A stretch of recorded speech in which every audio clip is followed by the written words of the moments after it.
Okay, good afternoon, everyone, and thank you for those that are here, those that are online, for being a part of this National Bio-Based Products Day. I think it's really fitting that we do this and launch this here in Iowa, here in this great state where we've got to continue to look at all aspects of agriculture and ways that we can change the future of where we're going. And this seems like a great place to do it, right here at Landis.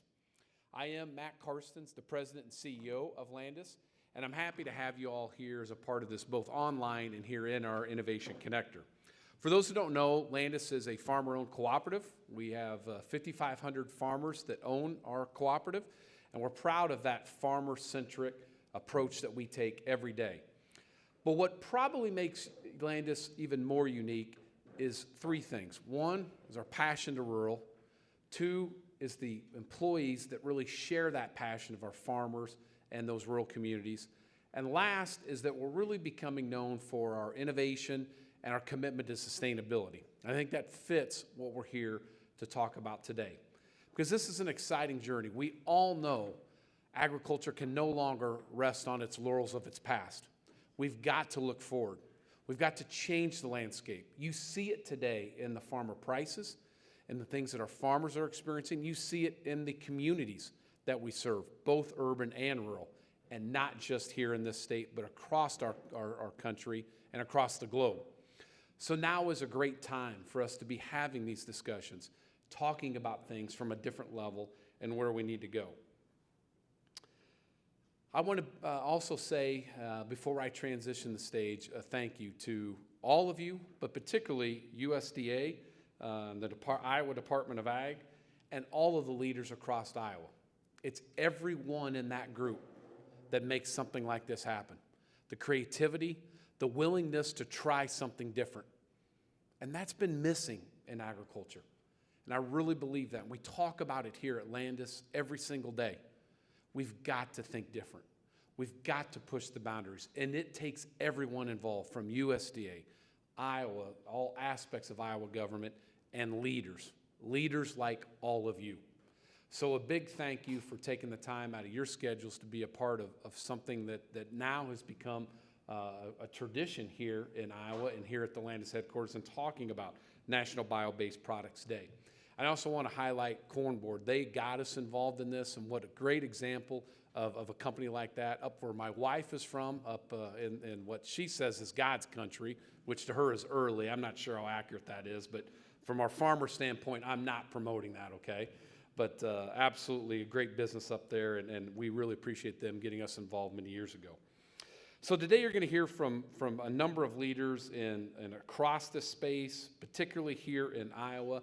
And it all ties out not just on the topic of the day, but also sustainability, also diversification, and the movement forward of agriculture in the state, and how we, again, look at things differently, how we push the boundaries of what's possible. Because if we think our future rests solely on number 2 yellow corn and soybeans, we're going to miss the mark. We cannot hand that over to our next generation. There's no doubt corn and soybeans will be absolutely essential to our future and all of the livestock that we produce in this state. But there's more.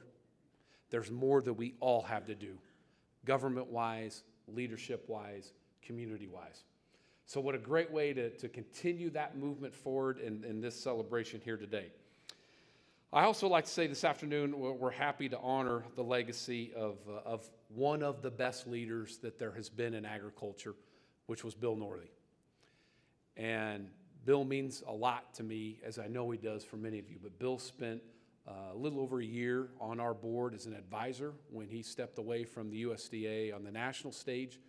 And without Bill's insight, without his passion and patience in our boardroom, and I know our board and our executive leadership team would agree with me on this, Landis would not be where we are today. He came in and gave us that confidence, gave us that guidance, as he did all of agriculture. And no better place, again, than his start of that journey as a farmer and as the leadership role that he has as Secretary of Ag here in Iowa. So another great part of what we're celebrating today.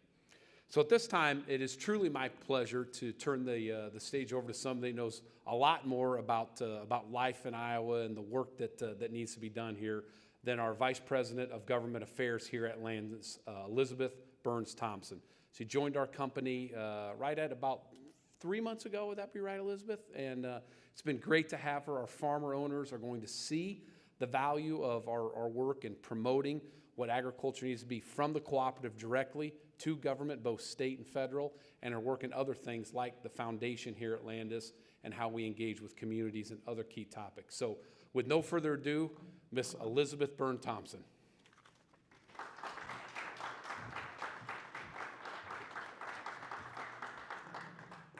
Thank you.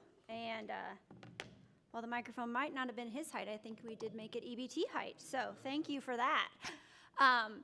As Matt mentioned, my name's Elizabeth, and as he also mentioned, I'm a proud product of Iowa. My family farms on the eastern side of the state, and I've also had the great privilege of working with and for farmers throughout the extent of really the entirety of my professional career. Alongside of that, I think it was wonderful. Many of you in the audience, I would say I've also had the great honor of calling you colleagues and friends as well. So it's great to have so many familiar faces. Hopefully many of you on the other side of this camera that's looking at me too are also a level of familiarity too. I want to start by echoing a little bit of Matt's comments in terms of appreciation for all of you that are here today, both in person and virtually. And recognizing not only kind of the issue of today, right, the thing that we're all working towards, but also the honor of the late Bill Northey. A fun fact about myself, and those of you that have shared a desk space or area with me know, I love holidays of the day. National Spaghetti Day, Margarita Day is another one of my favorites. Ice Cream Day, Food of the Day calendars. I've almost always had one of those on my desk over the years. So to recognize another day of great importance being at Biobased Products Day just really fell in line with something that I'm used to celebrating as well. So you heard a little bit about Landis from Matt's remarks, but I want to dig in a little bit deeper about the topic and what that means to us here on the team. So as you mentioned, I'm one of the newest members of the team here, but something that's not new to Landis is really our commitment to bio-based manufacturing, bio-based innovation. Again, another fun fact in this space, I'd say Landis is known for being one of the largest mechanical soy crush processors in the country. And for that to be located here in the state of Iowa, all of our home state, I think that's something that we can also take great pride in as well. That particular facility, which happens to be located out in Ralston, has provided valuable products into the feed, fuels, and food sector really for years. And we're continuing to make significant investments not only in that facility but throughout the supply chain to ensure that we're meeting those demands not only of today but also those bio-based kind of consumer metrics and requests that are coming down the road in the future. We're looking towards new partnerships, making those infrastructure investments, and making sure that those are staying in the rural communities that many of you call home and places like where I grew up in rural America as well. A couple of the other things that I want to highlight with my time that's left is our innovation connector. So a small space that we've dedicated here within the headquarters and already made investments in expanding. The goal of that really helping bring technologies and processes, right, those bio-based innovations forward and making those connections with farmers that are going to utilize those out in the field. We've seen the fruits of that labor begin to take shape, especially in the green ammonia space is one of those that I would specifically highlight. One of the first things that had its roots really in the connector space, and we've seen that grow from concept now to commercialization, and look forward to hosting many of you at that facility hopefully later this year so we can showcase that level of investment and that technology coming forward as well. You also heard Matt mention our investment in rural, not only really rural vitality in its total. We look at that as the success, in the longevity of agriculture is not just financial in nature, but really strong farmers, our strong employees, as well as strong rural communities and all that goes into that, especially quality of life. Without that, we don't maintain rural economies, and rural economies are what are building the innovations like we're going to talk about today and keeping those manufacturers in the rural parts of the state. The last thing I want to highlight is another cool partnership that we've been working on is our development, our partnership with Landworks. So again, another opportunity to have farmers sit at the table to bring those solutions forward and doing that in a collaborative nature. A lot of that in the bio-based technologies, processes, and innovations that are coming forward out of those conversations, many of those taking place right inside this building that you are in today. So with that, I've highlighted a couple of the key innovations and investments that we've made here at Landis. There's certainly a lot more to come and things that I'm very excited about being able to showcase in that time period and look forward to having many of you as part of those events and bio-based celebrations in the future to come. And with that, it is my great honor to pass the microphone baton on to a fellow young or female leader in the space as well, our Iowa Rural Development Director, Theresa Greenfield.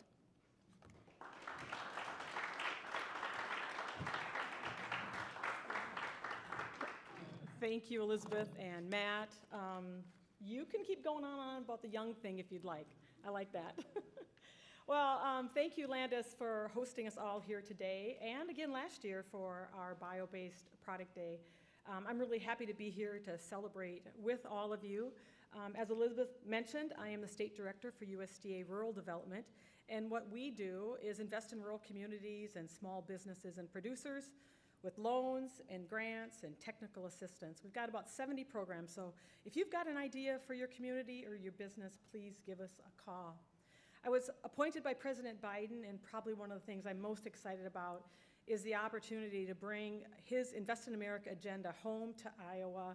And a great example of that is high-speed internet that's being built out across this state.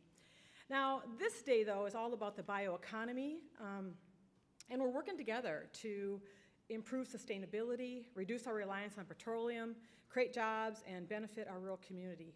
It's really a day also to help raise awareness to what the bio-based economy is and what are bio-based products, how they're made, what they're made from, and their benefits to our communities and to our environment. And everybody in this room, and Matt mentioned this earlier, everyone in this room is a partner in that effort. And at USDA, we're committed to continue to build that bio-based economy with you. So I'm going to tell you a little bit about a few ways that we support the bio-based economy at USDA. First is our BioPreferred program. This program aims to assist in the development and expansion of markets for those bio-based products. At USDA, we're actually using many products that are bio-based. For example, the cleaning spray that I use in my office is a BioPreferred product. So we're putting our money where our mouth is. There are more than 3,000 companies across 50 states that participate, and some of those businesses are located right here in Iowa, and we have 3 of them that have joined us today. So Artie is here, they make biochar, and Mercedes Del Campo, you're here? Yeah, right there. We have Green Products Company from Conrad. That's great. Jill is here from them, and Todd Whiting is here for Gearhead Lube. Where are you, Todd? Yes, did they not make it? Well, they were supposed to be here anyhow. And there's a whole long list of companies across this state.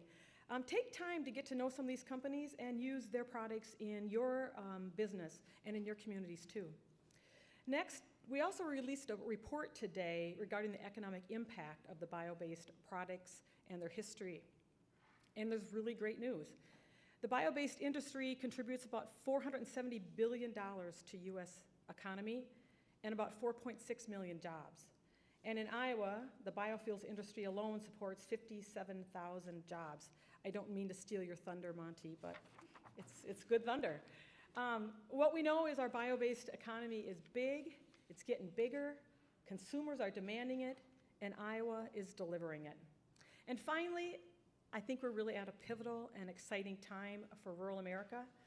You know, USDA had its humble beginnings at the Civil War in 1862, and today, with President Biden's Invest in America agenda, we are investing in nearly every community across the state. From providing nutrition assistance to our most vulnerable citizens, to supporting our renewable energy partners who are here today, to helping rural communities build and grow with hospitals, fire trucks, water systems, high-speed internet, to expanding meat processing and fertilizer production across the state. I guess I could just go on and on and on, but I'm going to stop there. All enough to say that these investments are creating opportunities for our communities, and more importantly, creating opportunities to increase the revenue streams of our small and mid-sized producers across the state and across the country. So over 20 years, USDA has recognized the importance of our bio-based products, and we continue to lead.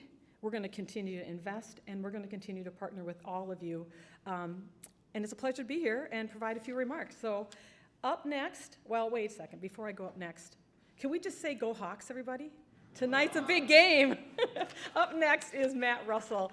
I'll let him introduce himself. Thank you.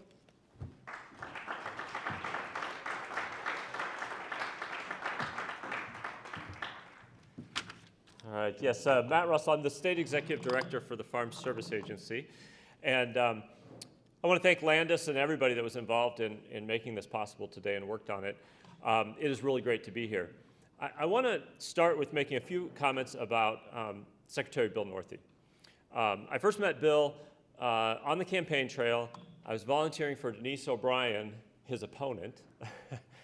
But shortly after the election, he reached out to me and said, Matt, are there some ways in which we can work together to get some of what Denise was advocating for, advanced? And really specifically, he was talking about small farms, local foods, and alternative agriculture.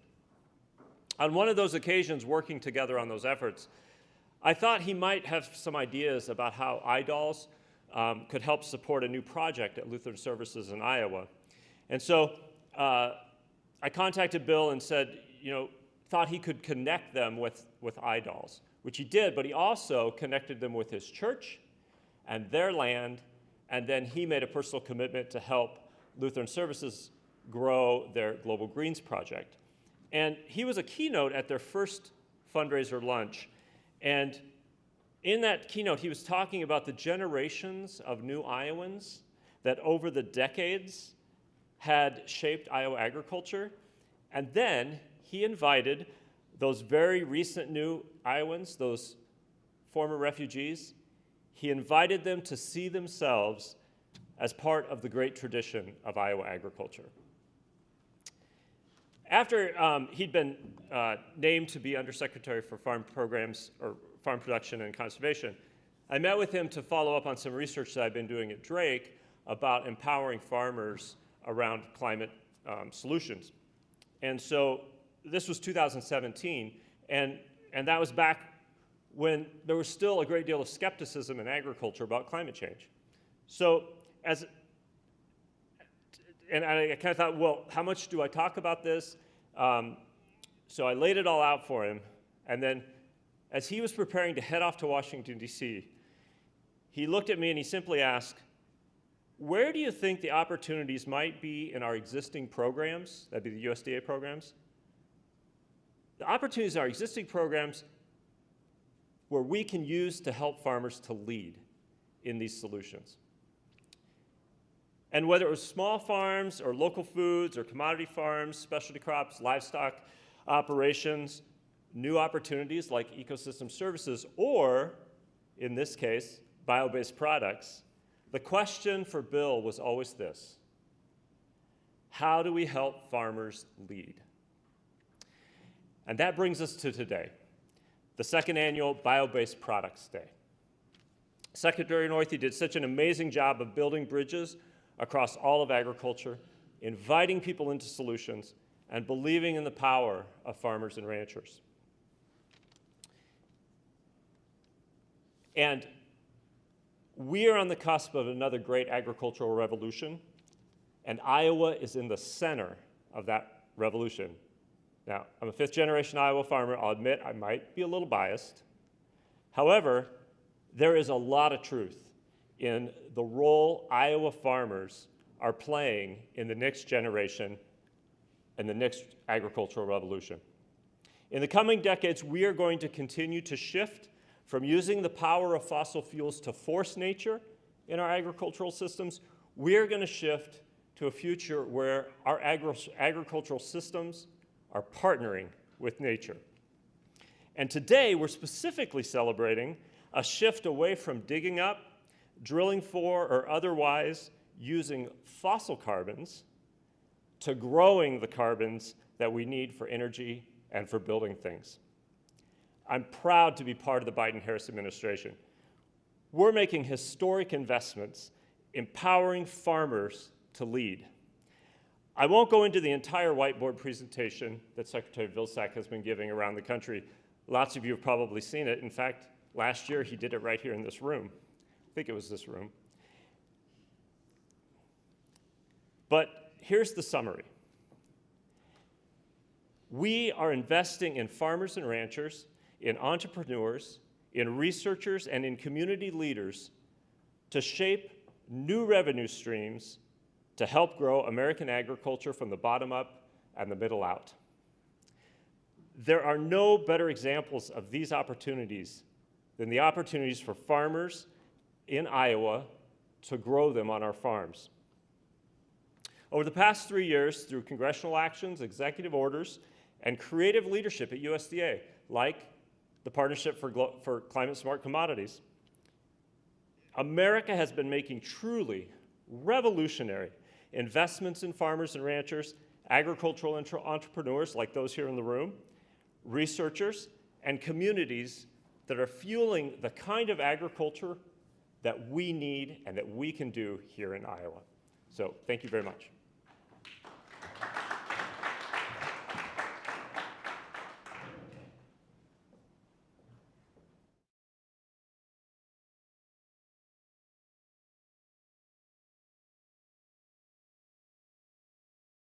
Hello, and thank you for attending Iowa Celebrates the second annual National Biobased Products Day.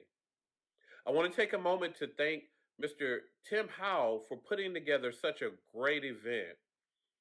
I would also like to acknowledge my colleagues, Ms. Theresa Greenfield, who is the USDA State Director for Iowa, as well as Matt Russell, who is the Executive Director of the Farm Service Agency in USDA for the state of Iowa.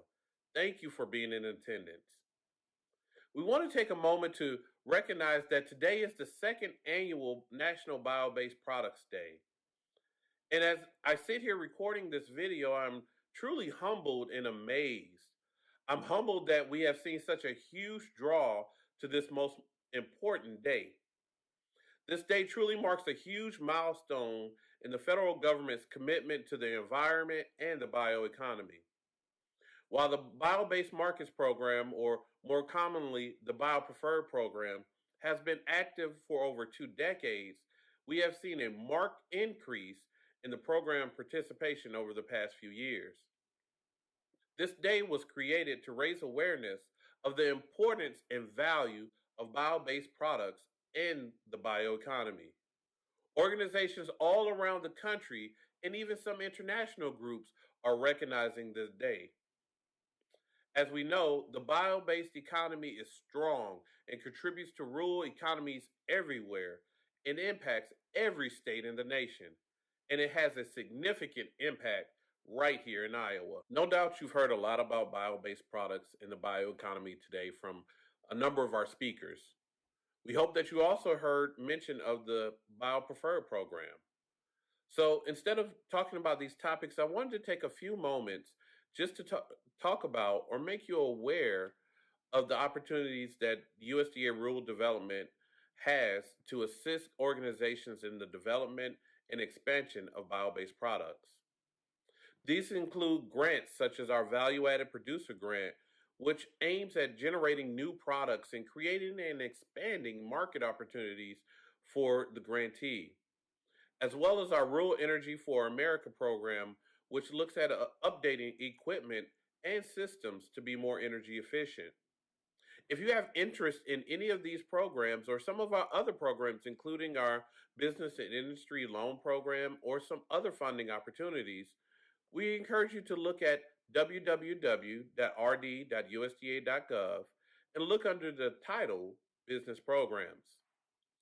Well, we want to thank you all for attending this event and supporting the bioeconomy, and for celebrating National Bio-Based Products Day.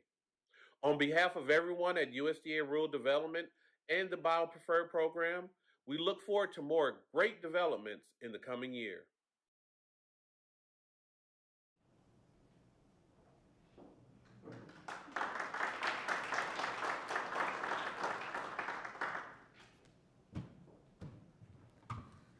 Good afternoon, everyone. Thank you, Landis, for allowing us the facilities and opportunity to come here and speak.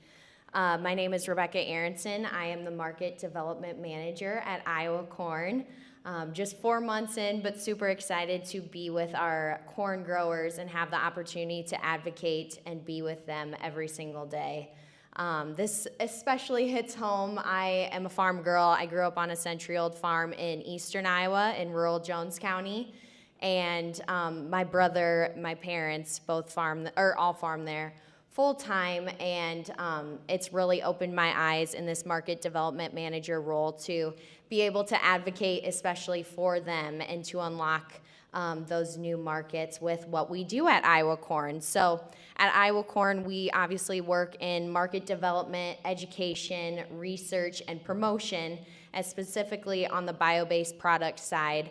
We've been able to unlock several new markets. We actually created a technology. I'll shout out to our research team, Rod, David in the room.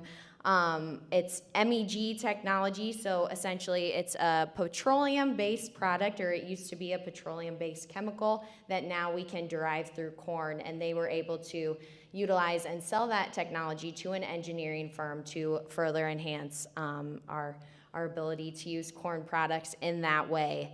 I think as well, the future is bright. I know Matt reiterated just having a willingness to learn, and certainly myself and I know my fellow young professionals in ag in the room, we do have a desire to learn and become great stewards for the agricultural industry to come, whether that's through ethanol, SAF, finding new uses for our corn products each and every day. That's what it's all about, and that's what I'm excited for most for the coming years, being a young professional in agriculture. So I thank you guys so much for the opportunity today to speak and get to know all of you. And with that, I will turn it over to Rod Williamson, our head honcho of the VP department at Iowa Corn. Thank you, guys.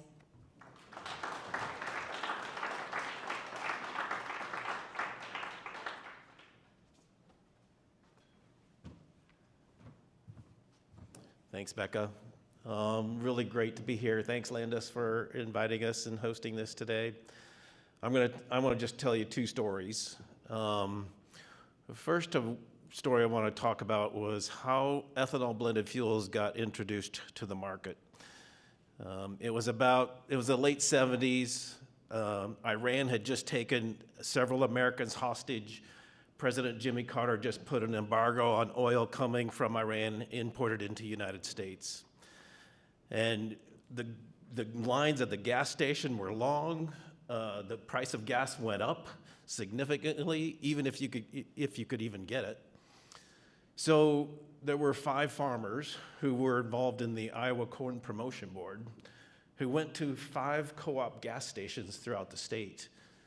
And they said, we can add ethanol to the fuel as a fuel extender to extend our supply of fuel. And they didn't know if it would sell. Would consumers buy it? At that time, we did not need any approval from EPA to put it in our cars. And they all sold out by noon. What a way to introduce ethanol blended fuels to the market. So that was a very interesting opportunity, and as you know, it's a significant bio-based product today. We're probably going to hear more about that. The second story I want to tell you about relates to Bill Northey. So I've been on staff here for a little over 40 years. My first job, one of my first things was to help get local farmers involved, organize local chapters of the Iowa Corn Growers Association. So this was probably about 1985. I was 24 years old. I called a whole bunch of farmers from Dickinson County, Iowa. I sent out a whole bunch of postcards. I drove 4 hours from Des Moines up to Dickinson County, and one farmer showed up. And I said, you know, I gave the spiel about who's the Iowa Corn Growers Association, and we had a good chat, and I drove home, and I said that was the biggest waste of time. Well, the one farmer who showed up was Bill Northey. So later, one of our other directors called me up and said, do you know anybody that could run for the board of directors for the Iowa Corn Growers Association? And I said, well, call this Bill Northey guy, see if he's interested. So Riley Gillette, he called Bill, and Riley says to Bill, and Bill and I tell this story often. In fact, the Thursday night before Bill died, we told this story again, he and I together. So Bill has told this story often. So Riley Gillette calls Bill, says, and Bill was 25 at the time, says, Bill, would you be interested in running for the Iowa Corn Growers Association Board of Directors? We just need a name on the ballot. You probably won't get elected, but would you just put your name on the ballot? And Bill said, sure, I'll put my name on the ballot. Well, as you know, Bill got elected. He then served on the Iowa Corn Growers Board, became president of the Iowa Corn Growers Association. He ran for the board of the National Corn Growers Association, became president of the National Corn Growers Association. When his tenure was up, he ran for Secretary of Ag, and you know the rest of the story. So I really appreciate my friendship with Bill, and I appreciate the opportunity to dedicate part of this time in honor of Bill Northey. So thank you very much.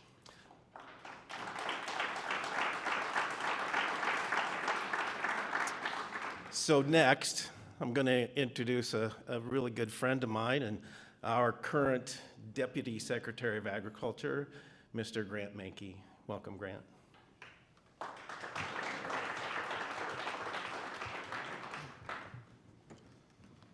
Well, good afternoon, everyone. Good afternoon, everyone, and once again, a big shout out to Landis for hosting us today. And I want to especially thank Mr. David Ertl for his outreach and making this possible as well. I know he did a lot of behind-the-scenes work. So, as Rod said, I'm Grant Menke. I have the honor and privilege of serving alongside Iowa Secretary of Agriculture Mike Negg as the Deputy Secretary for the Iowa Department of Agriculture and Land Stewardship. So, along with Biobased Products Day, many of you may know today is Championship Friday at the Iowa Boys High School State Basketball Tournament right here in Des Moines.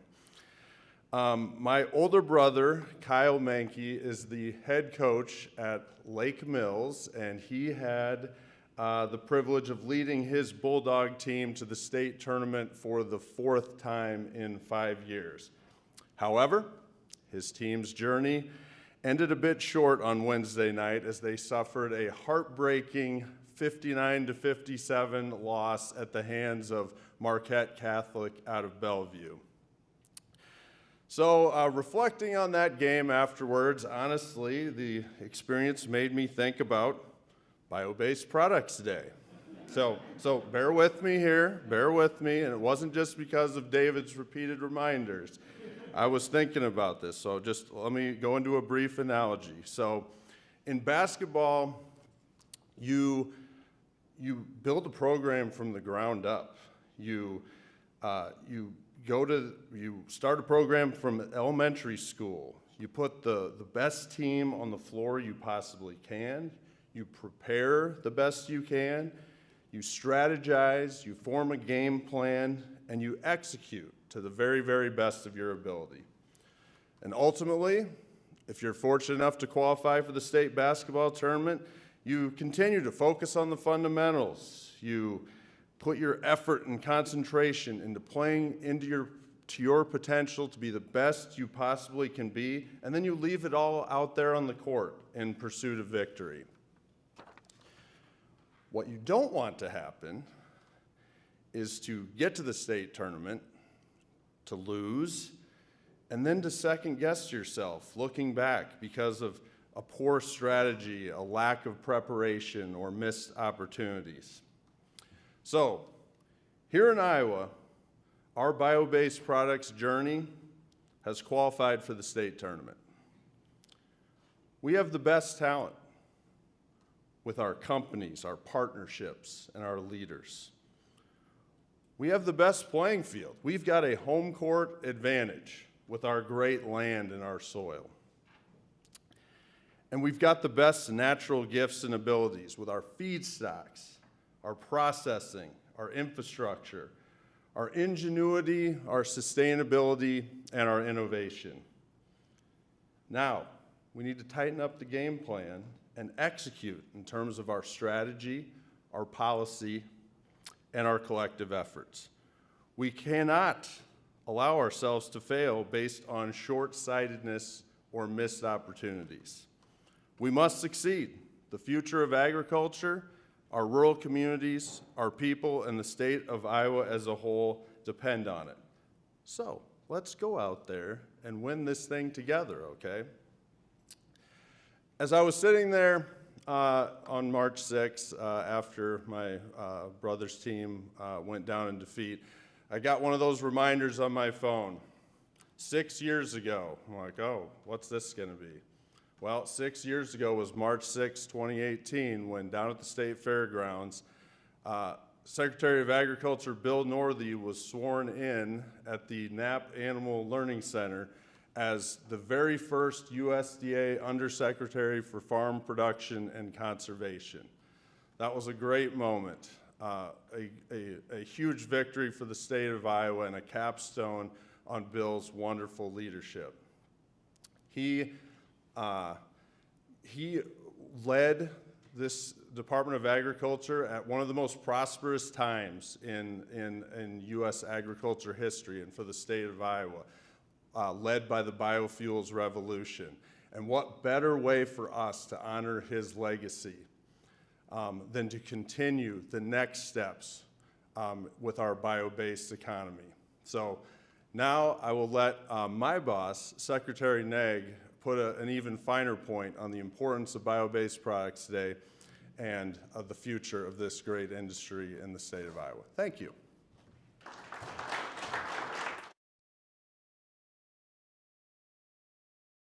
Hello, I'm Iowa Secretary of Agriculture Mike Negg, and I'm sorry that I can't join you in person today. Thank you to Landis and to Iowa Corn for helping to organize this celebration of National Bio-Based Products Day. A recent article published by Yale University estimated that the U.S. bioeconomy is now valued at approximately $1 trillion, with the global bioeconomy at $4 trillion. Those are eye-popping figures, but they also expect that number to continue to grow. As a global leader in agriculture, Iowa is well positioned to capitalize on this growth. We have a long history of utilizing innovation to transform and add value to the high-quality products that we grow and raise. We've long used corn and soybean and other grain to feed livestock. As a result, higher value proteins like meat, milk, and eggs are available for consumers to buy and enjoy.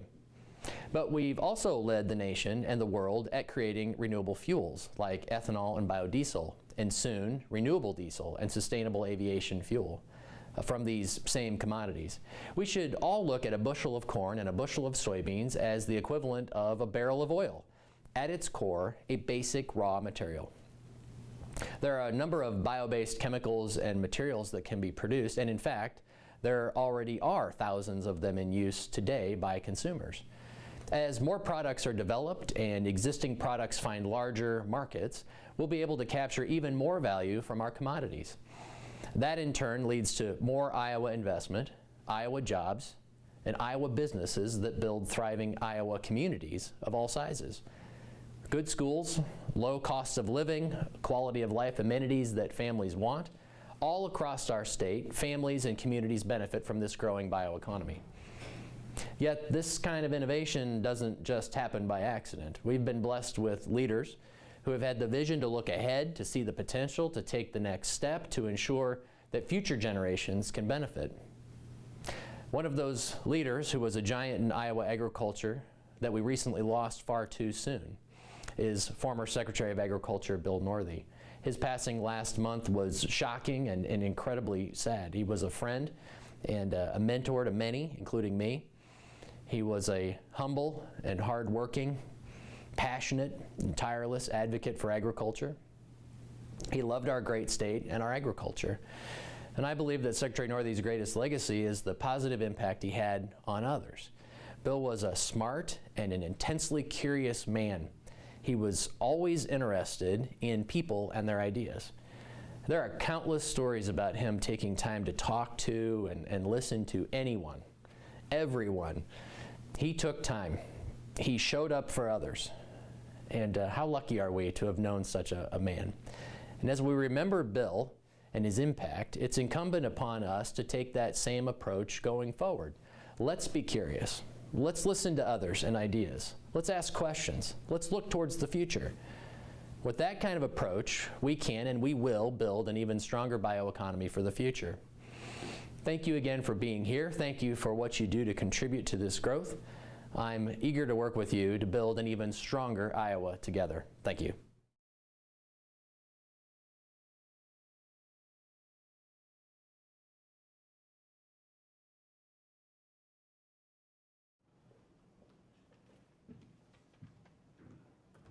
Well, good afternoon, everybody. It's certainly a privilege to follow our sister agency, the Secretary and Deputy Secretary, who we worked together many, many years, many projects to help accelerate the bioeconomy in Iowa. So first of all, I'd like to appreciate the opportunity to be here. I certainly would like to pass on our appreciation to the USDA and their role in accelerating the development and the purchasing of bio-based products. And that's where Iowa Economic Development Authority can come in. So we've certainly worked with everyone in this room and look forward to working with companies who are developing products in this area. So our role is to stand with Iowa companies looking to make capital investment and job creation projects that will help accelerate bio-based products, find a place in the marketplace. And there, as you've heard, many opportunities. There are projects under construction today that will bring new materials to the marketplace. We look forward to new products replacing petroleum products, as you've heard previously. So things like green ammonia, renewable hydrogen, and certainly some of the new fermentation-based materials and proteins going forward. It's a great opportunity for Iowa. You'll hear more about things like renewable diesel and SAF projects that are coming. And these are things that we're working on every day and have for a number of years. So again, I'm going to return some of the time to some of the following speakers, and they can elaborate a bit more on some of the other topics. And I'll do that by introducing Andrea Vanderhoff from Qore.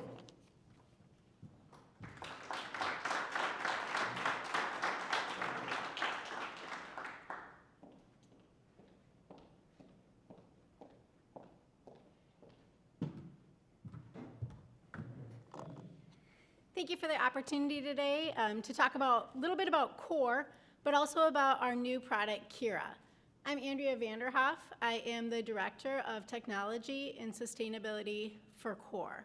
I joined our company in May and have a long history with the corn industry, mainly working for Cargill. Just a very short story. I grew up on a ranch, northern South Dakota, and did a lot of work at South Dakota State, is where I went to school. And upon graduation, or looking towards graduation, people were, where are you going? What do you want to do? What about Iowa? All they have here is corn. Why would I want to be in Iowa? All they have is corn. And I have to laugh, really. I look at my past 23 years of my career, and if not for corn, I wouldn't have a career, but I also wouldn't have the opportunity to talk about what we're doing as well. So a little bit of background on Qore, if you're not familiar. Qore is a joint venture between Cargill and Helm. We are building a $300 million investment adjacent to the Eddyville bioprocessing facility, which is in south central Iowa. And we will be producing about 66,000 tons of bio-based BDO, 1,4-butane-diol. We're branding that product as Qore, which again is a bio-based product. And we will be starting that production about January of 2025. The technology that we're using is licensed from Genomatica. What sets us apart, just to give a little bit of background, if you're not familiar with BDO, BDO is used in various industries. It's used in the fashion industry, from apparel to fashion foams, electronics, packaging, single-use packaging especially, and currently it's being produced through fossil fuels, mainly hard coal, and predominantly in regions like Asia. Now, what sets us apart for Qore, for our product Qore, is we've really changed our source to change the game. We've changed our source, our feedstock, to rely 100% on Iowa-based corn. Maybe a little bit of Missouri corn, maybe some Nebraska corn, but Midwest corn for the most part. And what that allows us to do is really decrease our carbon footprint. I won't go into a lot of the science. If you want to know more, I'd be happy to talk to you about that. But we're taking a lot of that reliance off of fossil fuels for so many industries. And that's really exciting for us. Also, it's given us a great opportunity to partner with our local farmers. Not only are we as Qore partnering with farmers and Cargill partnering with farmers, but we're bringing our customers out to the farms. I know we've got Iowa corn represented here, but we're actually talking with Lycra Company is a company that we're working very closely with that we've talked about publicly. We're bringing out the Lycra Company. We're bringing out Lycra Company's customers to go to the farm, learn about regenerative agriculture, see what these farmers are doing, and see how they're really leading the technology. Not only that, but really educating them about how these farmers are amazing stewards, explaining how though our yields continue to go up about 1% a year, our land use is consistent. How with corn, being able to fractionate the parts that are most, add the most value to certain areas, educating them around how we can still do biofuels. We can still feed our livestock and provide nutrition to people while at the same time taking some of that reliance off of fossil fuels. So I'm very excited and very passionate to be part of the Qore team and to represent my company here today. I'm excited to have the opportunity, and if you have more questions afterwards, I'd be happy to talk more about it. Thank you.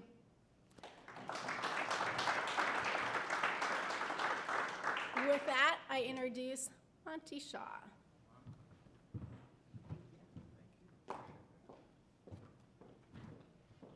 When I looked at the agenda and saw I was last, I thought, well, that's great. We'll be behind time and I'll have to go short. But I first want to start by thanking the other speakers for leaving me enough time to actually, I'll get us back on track by going long. But no, seriously, thanks to Landis for having us here today. I'd like to give a shout out to Brad Wilson over here. He is my president of the board of the Iowa Renewable Fuels Association. I'm Monty Shaw, the executive director. Brad is the chief honcho and dishwasher at Western Iowa Energy, a biodiesel producer in Wall Lake, but they also have facilities in California and are doing lots of innovative things. So we're proud to be here on National Bioproducts Day. I guess I will start with one short Bill Northey story. I have more during the reception. I'd love to talk about monarch butterflies and all kinds of other things. But I guess, you know, I don't take it for granted anymore, but every day when I go to my office, I see Bill Northey's smiling face because we hold a conference every year called the Iowa Renewable Fuels Summit. And one year, he had been nominated for his USDA post, and there's this guy from Texas named Ted Cruz, maybe some of you have heard of him, doesn't always see eye to eye with us. He had a hold on Northey's nomination over biofuels policy. So we had this giant poster board that said free Bill or free Northey or something on top. And at our conference, we had hundreds of people come up and do a selfie and then text it at Ted Cruz to say, hey, stop, let Bill go. And so I don't like to throw things away like that. So it's up on one of our shelves and it's against the wall and we walk by it every day. And so it's not a bad reminder to have of how you should act as a human being, even more than as a farmer and as an agricultural leader. So I have a lot I want to say, and I'm already down to half my time, so I'm going to try to channel my inner Joe Biden and talk really fast. All right, I thought I'd give it a shot, see if it worked. But no, I want to thank everybody for being here. I'm going to take us down a little bit, but hopefully leave us on a positive note. We've had a pretty good run in agriculture the last 20 years. And there's a lot of reasons for that. I'd like to think the industry I've been fortunate enough to work for has been a big part of that. But we can't take that for granted. If you back ethanol demand out, from 1980 to today, corn production in the United States has grown 4 times faster than corn demand. 4 times faster. See where the 80s came from? Why do we not talk about the farm crisis of the 90s? we still were selling corn below the cost of production. We just had better farm support programs in place by the time the 90s rolled around. You still had to go to the mailbox to make your ends meet. Then the biofuels boom came in the early 2000s, and we turned that around. Well, now the good news is 98% of all gasoline is blended with E10, 10% ethanol. That's the good news. The bad news is 98% of all gasoline is blended with E10. We're done. We're flatlined. We can't grow that. And some of the young people, young leaders out here, you don't drive enough. We like to drive around. You guys don't drive, and EVs, and there's a whole stuff. So we've got to look for other things. If we don't have something, new markets, we're going to go back into the 1990s stagnation, because our farmers are doing what they do. They're being productive, they're hardworking, they're innovative, they adopt technology, and they're overproducing their market, which is the theme of American agriculture for 250 years. But we also work pretty hard to create new markets. That's the other theme. So that is why all of you here are important, because all of these things are going to use products from our land, whether that be corn, soybeans, other commodities, and things like that. But there is one new use I want to highlight that I've been talking about a lot lately, and that is the sustainable aviation fuel.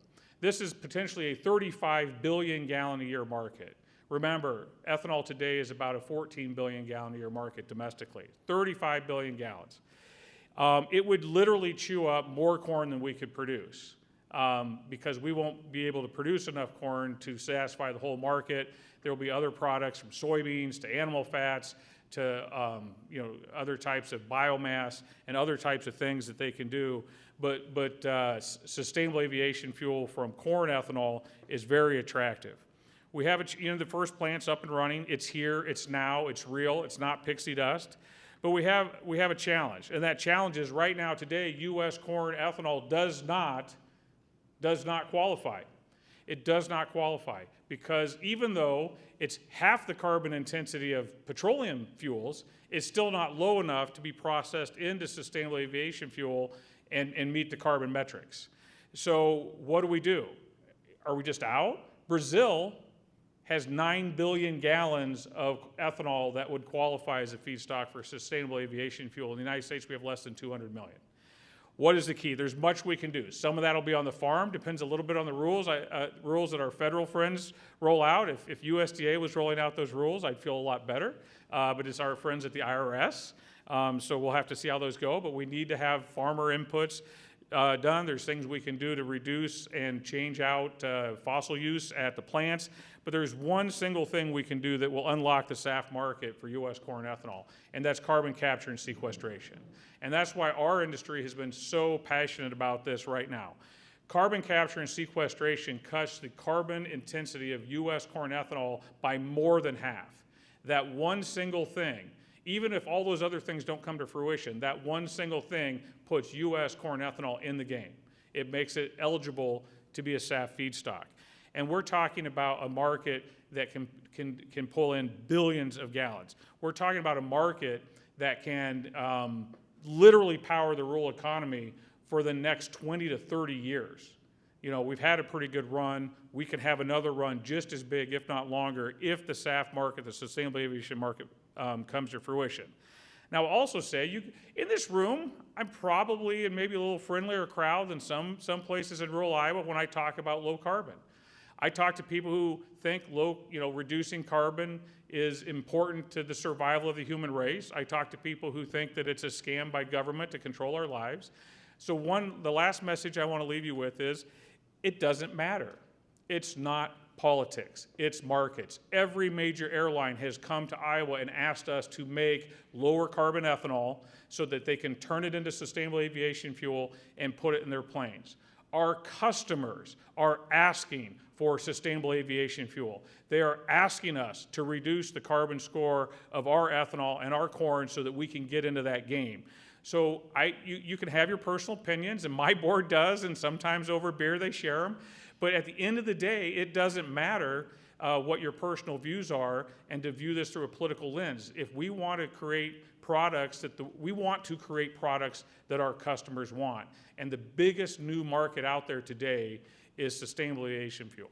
So I hope that we'll continue to embrace the tools that our farmers need, that our bioproducts manufacturers like biofuels need to get into the game and to have that, and it's increasingly in a low carbon economy. So I'm excited by that. I'm a glass half full person. I think we have an amazing opportunity ahead of us that will take it well past when I'm retired, and then Becca and Elizabeth and all the rest of you can worry about what to do next. And with that, we also have great champions. And so it's my pleasure to introduce a video message from Senators Chuck Grassley and Joni Ernst. Thank you.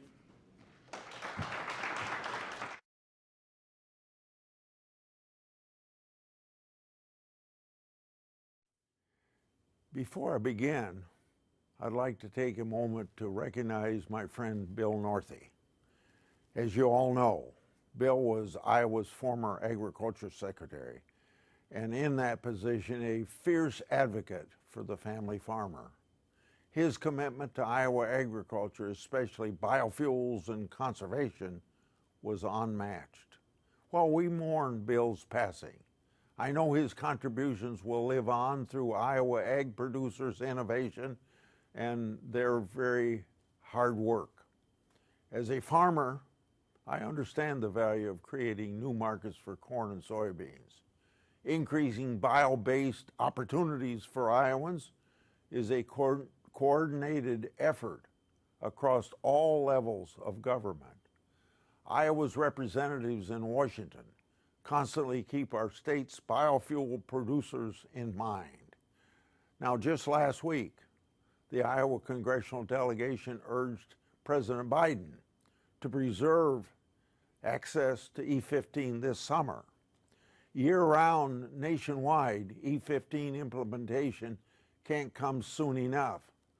I'm glad the efforts of Governor Kim Reynolds and Attorney General Brenna Bird to secure year-round E15 will pay off starting in 2025.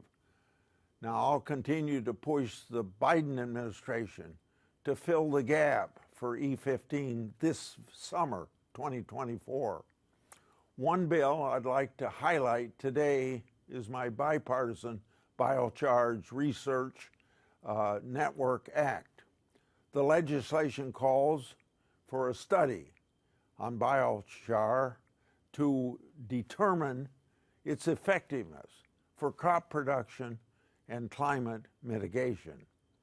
Findings from that study could help propel this budding industry forward, support jobs for Iowa innovators, and increase yields for farmers.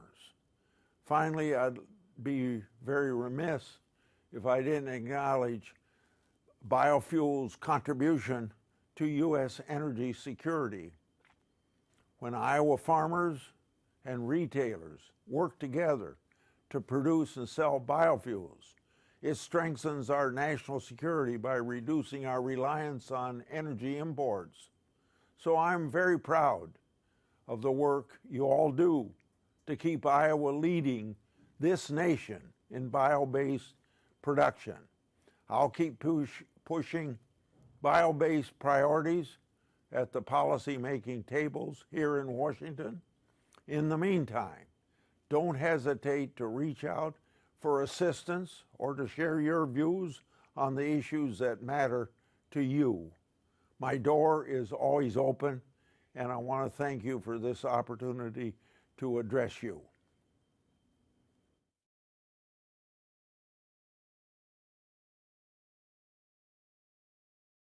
Hi folks, this is Iowa Senator Joni Ernst. While I'm sorry I can't be there in person today, I'm thrilled to join you all in celebrating the second annual Bio-Based Products Day.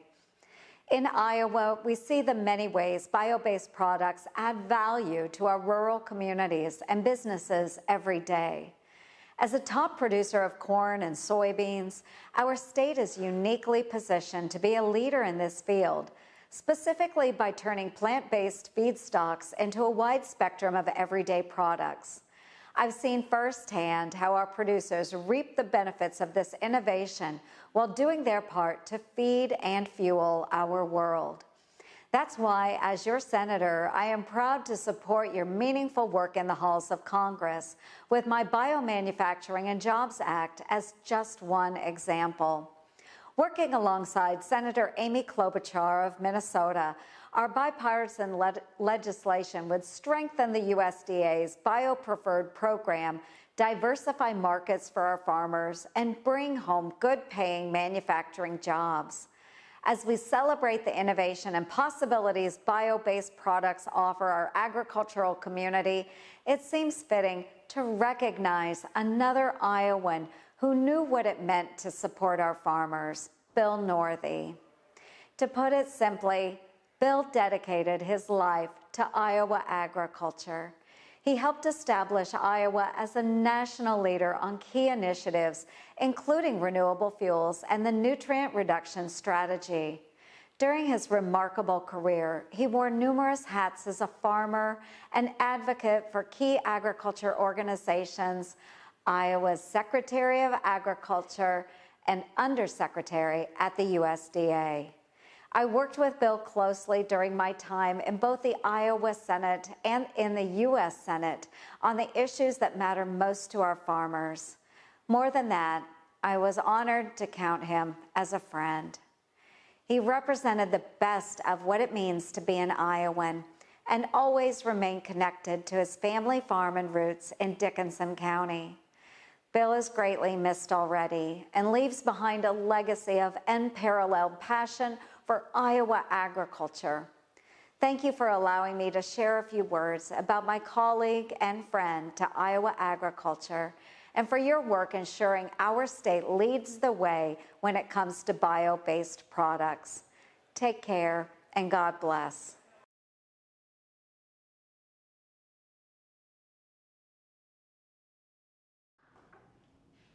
I don't know about following that. I was born and raised in Ida Grove, Iowa. Our family's been farming for 6 generations, and as the founder of Cornboard Manufacturing, Inc., we're excited to expand our production in Odebolt, Iowa. And just wanted to thank everybody for being here. There's an interesting quote that I thought would be pertinent from Albert Einstein. And he said, "Look deep into nature, and then you will understand everything better." And I believe that the bio-based products are coming from this thought process. And we're excited to be a part of this and as a bio-based product. And we're really just so grateful for Landis hosting this and all their people and what they put together, and all the people that came today and all the organizations that are collectively looking to the future and building something that can be really exciting. And we're going to have a reception and probably a few more words, and we're excited that you're here, and it'll be fun to interact with everybody. But thank you so much for coming.